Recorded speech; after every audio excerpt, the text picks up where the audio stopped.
Hello students, आप सभी का चैनल पर एक बार फिर से स्वागत है।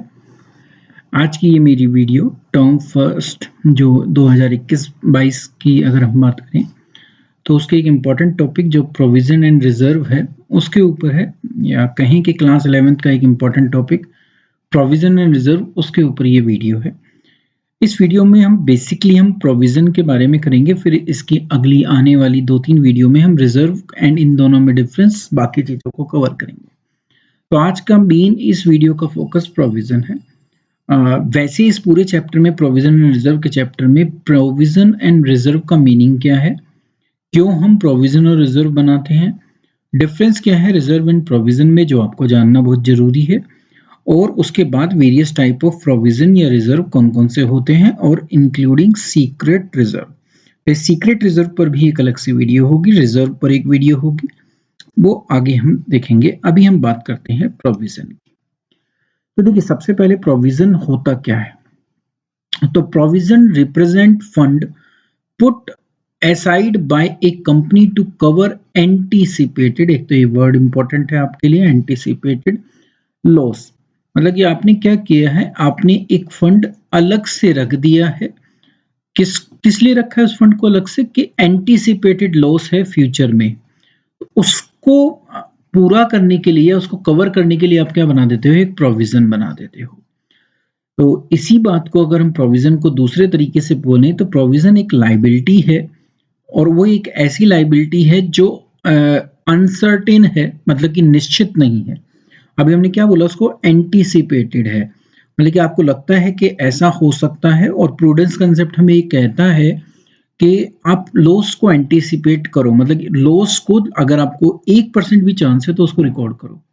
प्रॉफिट को रिकॉर्ड नहीं करना पड़ता जब तक प्रॉफिट हो ना जाए, पर लॉसेस को आपको एंटीसिपेशन पे भी जो है उसके लिए उसको कंसीडर करना है। तो उसको कंसीडर करने के लिए हम क्या बना देते हैं? प्रोविज़न बना देते हैं। तो एक अनसर्टेन है क्योंकि ये पता नहीं है कितना होगा, ठीक है? कब होगा ये भी नहीं पता, कितने अमाउंट का होगा ये भी नहीं पता, बस एक एंटीसिपेशन है कि ये होगा, तो उसको हम प्रोविज़न कहते हैं।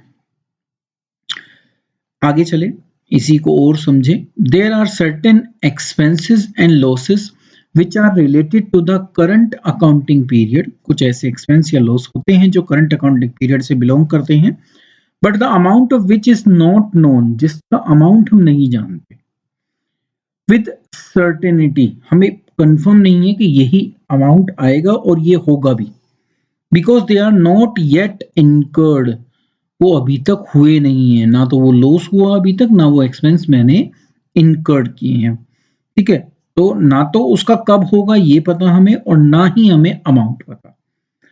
It is necessary to make provision for such item, जो हम ऊपर पढ़ रहे हैं, एक्सपेंसेस या losses, for ascertaining true net profit.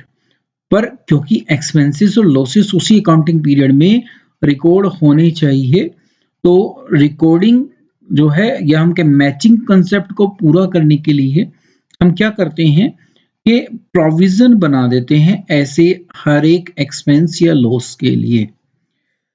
It is necessary to take into account, वो हम बोल ही चुके हैं कि इसको अकाउंट में आपको लेना है, मतलब इसको कंसीडर करना है, सिंपल सा बात। जो भी एक्सपेक्टेड लॉस है while calculating true and fair profit and loss, अगर हम दिखाना चाहते हैं according to the principle of prudence and conservatism, वो हम पढ़ ही चुके हैं कि ये कंसेप्ट में यही कहता है कि अगर 1% चांस भी है तो आप उस लॉस को या उस एक्सपेंस को रिकॉर्ड करो, प्रॉफिट को। एक्सपेंस तो वहां पे है नहीं, वर्ड प्रॉफिट ही है, वो लॉसेस ही है। आगे चलते हैं। देखिए, अब कैसे कैसे वो प्रोविजन बनाते हैं, वो ऐसे कौन से एक्सपेंस हैं या लॉस हैं जिसके लिए हमें इन एंटीसिपेशन भी अपने पास प्रोविजन बनाना होता है। तो आगे आप जब भी पढ़ेंगे तो ये आपको बहुत ज्यादा मिलने वाले हैं, यूज में आने वाले हैं। प्रोविजन फॉर डेप्रिसिएशन, डेप्रिसिएशन लगेगा at the end of the financial year, but क्योंकि हमें पता है लगना है तो हम उसके लिए पहले से प्रोविजन बना लेते हैं। Provision for bad and doubtful डेप्ट, जहां मुझे ये लगता है कि ये यहां से शायद मैंने इनको उधार बेचा हुआ है, यहां से पैसा मुझे नहीं मिलेगा, तो ऐसे को हम, वो बैड डेप्ट हो जाएगा अगर बिल्कुल नहीं मिलेगा।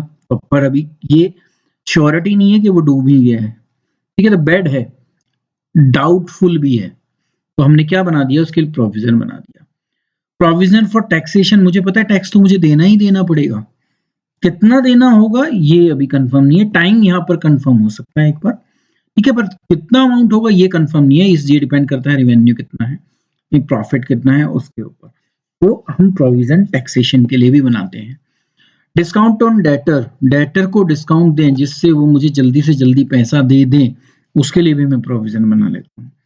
Provision for repair and renewal, जितनी हमारी ऐसी एसेट्स हैं जिनको हम अपने ऑपरेटिंग में पर्पस के लिए यूज करते हैं, वो रिपेयर भी होंगी, रिन्यू भी होंगी, तो उसके लिए भी हम पहले से प्रोविजन बना लें कि इतना खर्चा मेरा रिपेयर और रिन्यूअल पे जाने वाला है, अंदाजा है, फिक्स नहीं है, इसीलिए उसको सिर्फ ये बोला है एंटीसिपेशन है, कंफर्म नहीं है, ना टाइमिंग एंड ना ही amount.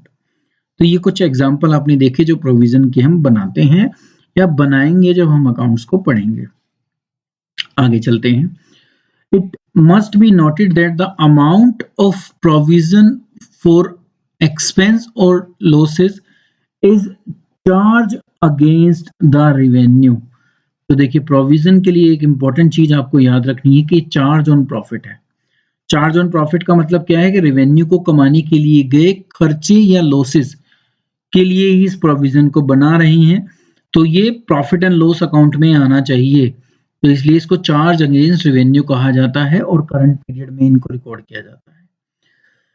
Creation of provision ensure करता है कि हमने मैचिंग प्रिंसिपल को पूरा किया, रेवेन्यू को जनरेट करने के लिए जितने भी एक्सपेंसेस हैं या जिनके होने की संभावना है मैंने उनको रिकॉर्ड कर लिया, जिस वजह से मैं अपना ट्रू प्रॉफिट निकाल पाऊंगा। प्रोविजन जो बनते हैं वो कहाँ से बनते हैं, प्रॉफिट एंड लॉस अकाउंट को डेबिट कर कर बनते हैं, तो इसीलिए इसको चार्ज अगेंस्ट प्रॉफिट कहा गया है।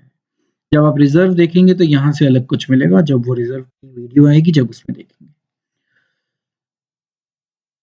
इन द बैलेंस शीट फिर क्या होता है, क्योंकि एडजस्टमेंट में आपको मिलेंगे, तो क्या होता है बैलेंस शीट में भी ये जाते हैं और प्रोविजन के रूप में शो किए जाते हैं। 2-3 तरीके हैं, अभी देखेंगे अभी आगे वाले स्लाइड में। By way of deduction from the concerned asset, उस एसेट में से या तो उसको माइनस कर दें एसेट साइड के अंदर, ठीक है। एग्जांपल है प्रोविजन फॉर डाउटफुल डेब्ट जो माइनस किया जाता है किसमें से, डेटर में से, ये डेटर वो एसेट है जिसमें से प्रोविजन को हम माइनस कर देते हैं। डेप्रिसिएशन का अगर हम प्रोविजन बना रहे हैं तो वो उस पर्टिकुलर फिक्स्ड एसेट्स में से माइनस कर दिया जाता है, एक तरीका। दूसरा है कि उसको लायबिलिटी साइड में दिखा दें बैलेंस शीट की, ठीक है, तो वहां दिखाए जाते हैं, प्रोविजन फॉर टैक्स दिखाया जाता है, provision for repair and renewal दिखाया जाता है। तो ये ऐसे एग्जांपल्स हैं जो आपको बैलेंस शीट में दिखेंगे लायबिलिटी साइड में, और ये आपको दिखेंगे उस पर्टिकुलर एसेट में से माइनस होते हुए। देखिए ये एग्जांपल बता रखे हैं उसको, एंड अकाउंटिंग ट्रीटमेंट भी बता रखी है। हमने अभी बोला कि प्रॉफिट एंड लॉस से चार्ज किया जाता है, तो प्रॉफिट एंड लॉस अकाउंट को हम डेबिट कर देते हैं और प्रोविजन को क्रेडिट कर देते हैं।